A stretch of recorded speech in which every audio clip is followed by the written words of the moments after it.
The fighting on the front continues, and we are continuing to examine the situation. Let's move to the map. Before we begin, I would sincerely like to ask you to subscribe to the channel. Your subscription helps support its growth. Thank you to everyone who has subscribed. So friends, the past 24 hours were marked by significant advances. To give you an idea, over 40 square kilometers came under control in the past day. There were very good and meaningful breakthroughs, and we'll start with one of them.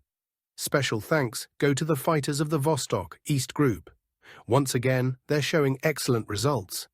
This time they made a breakthrough of almost 5 kilometers. Here, take a look. They managed to make a brilliant push from the direction of Zelenoy Pole and entered Zaporizhzhia region. Here you can see the border. This side is Donetsk region, and this side is Zaporizhzhia. So they crossed into Zaporizhzhia and reached the village of Temirivka, entered it, and pushed the AFU, Armed Forces of Ukraine, out. What's important is that if we open the elevation map, you'll see that Temirivka sits on high ground. Look here, Zelenoy Pole is relatively low, all green, while Temirivka is in the red and burgundy zone, meaning elevated terrain. Despite the AFU being positioned on heights relative to the Russian troops, they failed to hold their positions. Fighters from the Vostok Group made the dash, took the high ground, and drove the AFU out of the village. Footage from objective control in Temirivka is already available online. This isn't just a claim. There's video confirmation showing Russian troops in the village. Moreover, the momentum didn't stop there. Reports have already come in that Russian troops have started storming the next village, Obratne. Given its small size, I'm confident that in a day or two, we'll hear that it too has come under Russian control. What comes next is particularly interesting. I believe the salient here will be straightened out. First to the south, like this, then to the north between Temirivka and Maliivka. There are two villages in this pocket, Kamyshevaha and Novohrihorivka. Artillery preparation has already begun on Kamyshevaha, which indirectly confirms that it is one of the next targets. Also, within the last day, Russian forces closed the pocket between Novopil and Novodarivka. To give you a sense of the scale, in just this one sector, these colored areas alone account for 17.5 square kilometers taken under control in the past 24 hours. Impressive results, right? And this isn't the only sector where a breakthrough occurred. As I've mentioned, in addition to the area of responsibility of the Vostok Group, there was another breakthrough in the zone of the Center Group. They closed part of the pocket north of Alexeyevka, something that has been expected for a long time. The depth of the advance here was over 4 kilometers, and the width, more than 5 kilometers. The total area brought under control is about 17 square kilometers, same as in the Vostok zone. I don't think they'll stop there. Most likely the goal is to align the front line, something like this. There's still over 20 kilometers remaining in this pocket to secure, so we're expecting more good numbers from this direction soon. As for the Novopavlivka sector, no major news over the past day. But in Pokrovsk, things are more active. Yesterday, even Ukrainian Rada MP Mariana Bezula appeared and admitted that Russian fighters are already present in Pokrovsk. Well, she finally woke up, so to speak. In a way, it's even amusing. The Ukrainian media insists everything's fine, calling it just some recon groups, nothing serious. But they've already been trying to deal with these recon groups for a week. And recently, as I showed in a screenshot earlier, reports claimed over a dozen Russian recon groups are already operating in Pokrovsk. Moving to more concrete updates, the Russian Ministry of Defense stated yesterday that the village of Novokranka has come under Russian control. This village lies on the southern approaches to the city.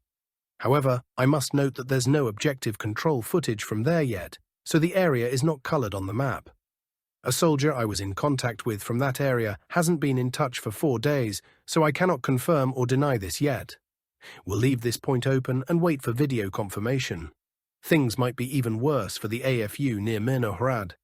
Not inside the town itself, it's still relatively quiet there, and Russian recon groups haven't moved in yet. But the flanks are in trouble, especially the northeastern one. The front is still moving forward. In the last 24 hours, Russian forces advanced 1.7 kilometers toward the villages of Volodymyrivka and Shakov.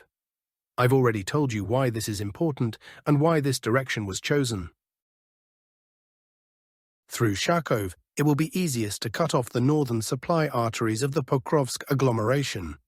So we have Kharkov, then Novosharkov, and then Novaya Donbass, and that's it. The northern supply line to the Pokrovsk agglomeration will be severed. At this point, Russian forces need to cover just 1.5 kilometers to reach Volodymyrivka, and a little over 2.55 kilometers to Kharkov. There is no sign of stabilization on the Ukrainian side. In terms of area, 4.5 square kilometers have come under control here. There was also some movement in the Chasiv Yar sector. Over the past 24 hours, progress was made in two areas. 500 meters of advance in the residential area of the Shevchenko district, and 300 meters near workshop number 2. As you can see, there's very little left. The Chasiv Yar saga is nearly over. Good news also arrived from the Lyman sector. As I said in yesterday's episode, Russian forces broke through the AFU defense and entered the village of Kolodyazy. There's now video confirmation. Objective control footage shows Russian troops in the village. This development is important for two reasons. First, once Kolodyazy is secured, only one small village, Stavki, separates Russian forces from Lyman. Second, once Kolodyazy is secured, it opens the way to Zarychny, which remains a key obstacle on the opposite bank of the Zherebets River, blocking progress in the Torsky sector. If we take Zarychny, everything will start moving forward again. As of now, the northeastern part of Kolodyazy is under Russian control. To summarize the last 24 hours, the AFU had no gains. In fact, this is the third day in a row with zero progress, not even token advances like 0.1 square kilometer. Over the last day, 40.6 square kilometers came under Russian control, a very solid result. Now, a few words on the political situation. The European Commission has sent Kiev a warning about a possible complete suspension of financial support, according to a German newspaper. Ukrainian MP and former Deputy Prime Minister for European Integration, Ivana Klimpush-Tsintsadze, confirmed to the outlet that such a signal from the EU was indeed received. According to her, the document stated that EU financial assistance would be frozen if the situation with anti-corruption agencies is not resolved. This concerns the entire next payment, not just a portion of it.